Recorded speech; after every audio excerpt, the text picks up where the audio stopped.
Hello, this is Robert Guillaume. Thank you for joining me on Your Money, Manage It. I will be discussing principles that will empower you to manage your finances made easy.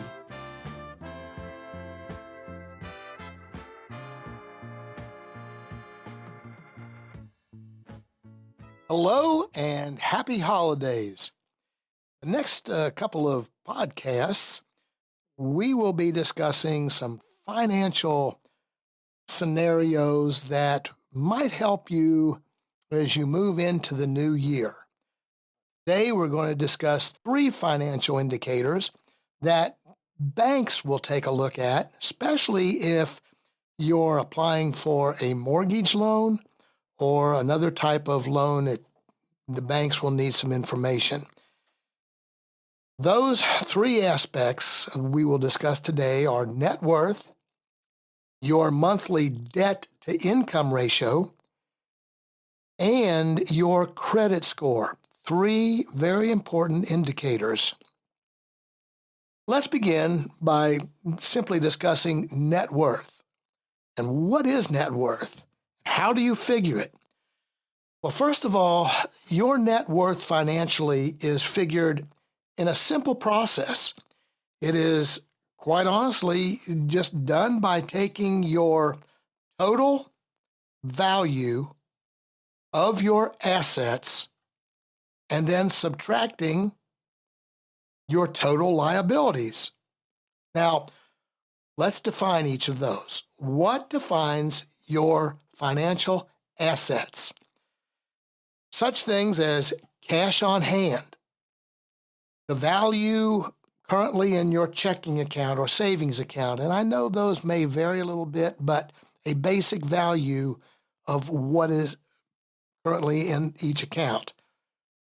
Your value financially of any CDs you might own or IRAs.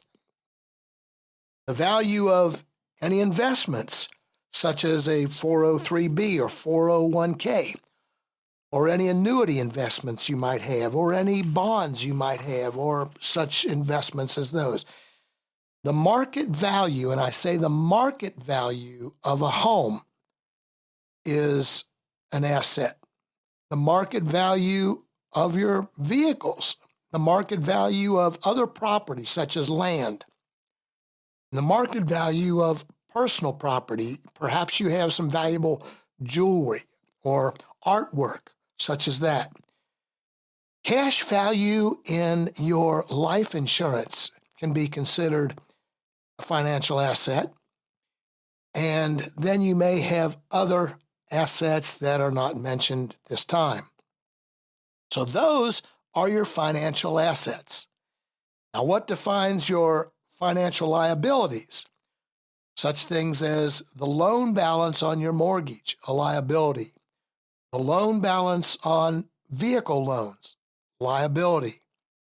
If you have an automobile lease or a truck lease, that's a liability. Your credit card debt, a liability. Student loan debt, liability. Any liens that might be held against you, liabilities. And then there are those items such as child support. Those are liabilities. So, how then do we calculate your personal net worth? Well, as I mentioned, you simply add the value of all of your assets, then you add the total dollar value of your liabilities, and you subtract. You subtract the dollar amount of liabilities from the dollar amount of your assets. Here is an example, and I have examples in my book, which is entitled How to Manage Personal Finances Made Easy. I do real-life examples of all of the following areas we're going to cover. But net worth provides lenders a picture of your financial health. Banks will look at your net worth, and I think it is a wise piece of information to share that you need to constantly attempt to increase your net worth value as you get older. Have net worth goals established. Have a net worth goal for when you're 35 years old. Have a net worth goal for age 40, then 50, then 60, and then retirement. If you reach later years of your life and your net worth is very small, I'm not sure that the planning road along the way, or being very honest, in this day and age, adversity financially can strike. So your net worth could change its position. But try to do those things like paying off a credit card debt, paying off an automobile, reducing your mortgage payment. All of those kinds of things will help. Not your mortgage payment, but your mortgage balance. All of those things will help your net worth. Another item that banks will consider is known as the debt-to-income ratio. Now, this indicator reflects your ability to a bank to repay any debt on a monthly basis. Banks like to see, for example, a mortgage that consumes no more than 28 to 30% of your gross income. And they also like to see your total debt not more than 38 to 43% of your gross income. So how would you calculate, if you wanted to know your debt-to-income ratio, how would you calculate this? Again, examples are found in my book, but quickly on this podcast, it's very simple. You take your monthly bills. Now, hear me on this. You're calculating a monthly debt-to-income ratio. You take monthly bills, such as your rent or your mortgage, your auto loan payment, your student loan payment, your credit card payment on a monthly basis, etc. You do not figure basic expenses, such as you do not figure food or utilities or gasoline, those expenses. Now, once you have written down those basically fixed expenses that I mentioned, now you divide that total figure by your gross monthly income, your gross monthly income. So let's say your total monthly bills are $1,600 and your total monthly household gross income is $5,000. If we divide that out, 1,600 by 5,000, a debt-to-income score of 32% is the result. And you can check with your bank and just ask what do they like to see, and that will give you an indicator of your financial position. Finally, very common scenario in financial indicators is your credit rating. Now, your credit score shows potential lenders your past and present financial position. Your credit rating indicates such factors as your current debt, any late payments that you might have incurred, any bankruptcies you might have incurred, any liens that were against you or are against you, and much more. Now, your credit rating, ladies and gentlemen, is a 3-digit figure. And a low credit rating can affect your ability to get a mortgage loan, an auto loan, or even something as simple as a credit card. There are 3 major companies currently, Experian, TransUnion, Equifax, that compute and hold and have your credit rating. Sometimes that credit rating is known as a FICO score, FICO, and that is just another term for your credit rating. So let me share with you, because people are always concerned about their credit rating, and if you turn on TV ads, credit rating, how to improve credit rating, credit rating, credit rating. Well, here are the values, which range from a score of 300 to a value of 850. So if I'm looking at someone's credit score and I'm a bank and that score is 300 to 579, they're going to consider that very poor. If you have a credit rating that is 580 to 669, they're going to say that's a fair credit rating. If your credit rating has a score of 670 to 739, that's a good credit rating. If that score is 740 to 799, lenders will say that's a very good credit rating.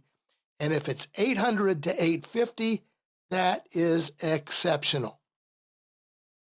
So, your score of your credit rating can affect the repayment amount on your loan. Hear me on that. Your credit rating score can not only create perhaps a denial of a loan, auto loan or whatever, but it can also affect the repayment amount on your loan.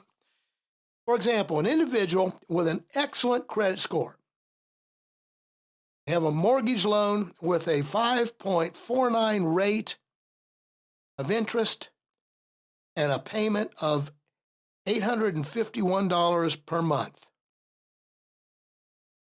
That same individual with a credit score of good, that means that the interest rate on that mortgage would jump to 6.15, and the monthly payment would go from $851 per month to $914. Let's go one more.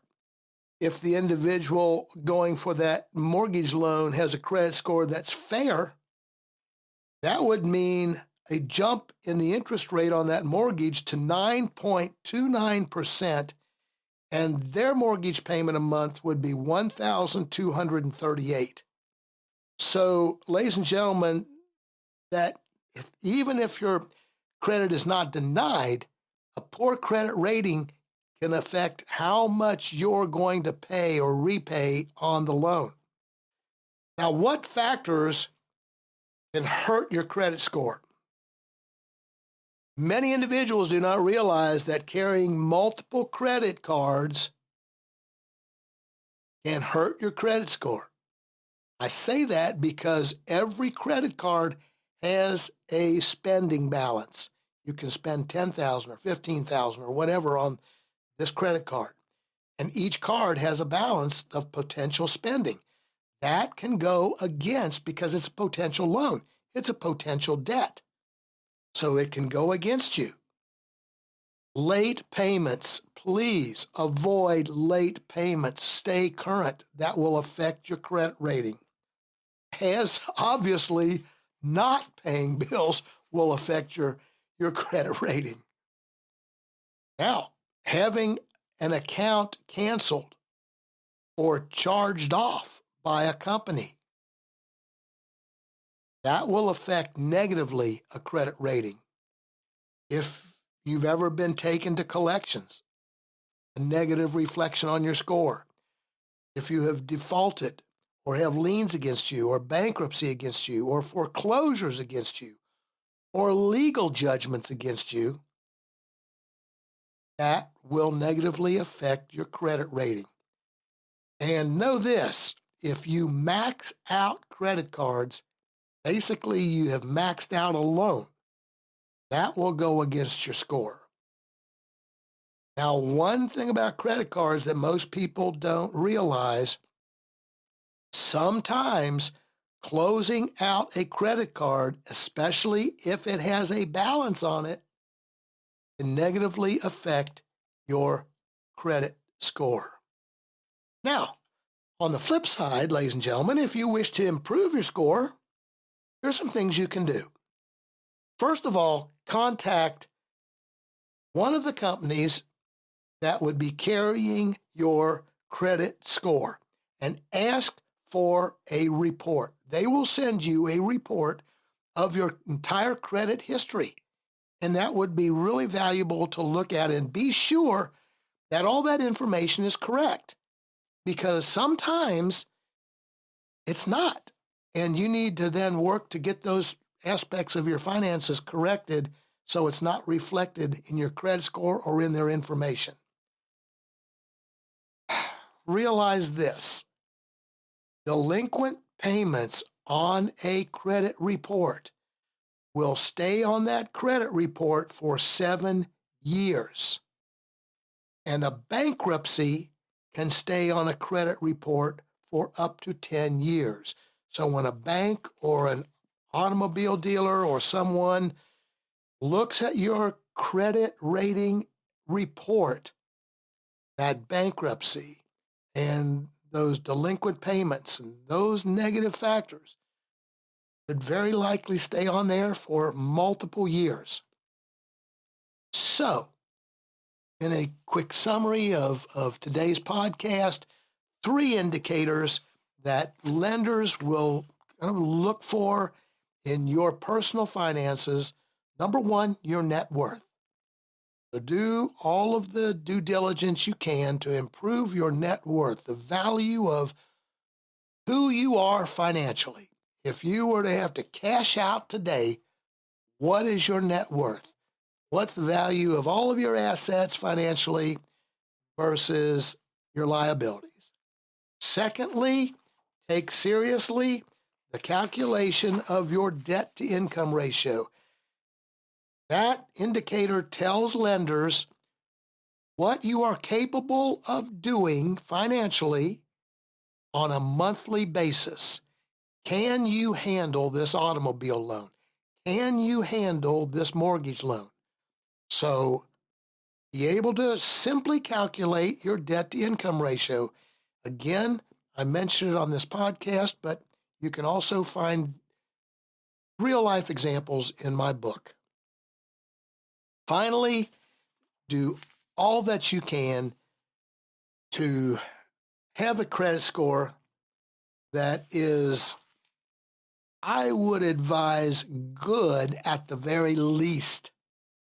So if your credit score is, let's say, 670 to all the way to the top of 850, you're in a pretty good position. If you're below that, you're running a risk of 2 things. Number 1, being denied a loan. Number 2, having high interest or fees attached to a loan. So those 3 indicators, as you move to the new year, are worth recognizing and worth addressing for your financial peace of mind and stability. I thank you for joining me today on Your Money, Manage It. Have a happy holiday season.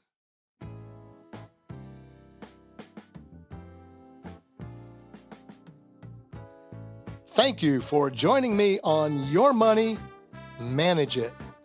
My book, How to Manage Personal Finances Made Easy and Avoiding the College Debt Trap, can be found on Amazon and the Bookshop. I will also include the link in the description of this episode. Find me on Facebook, LinkedIn, and Instagram, and join me again next Monday. Thank you for listening.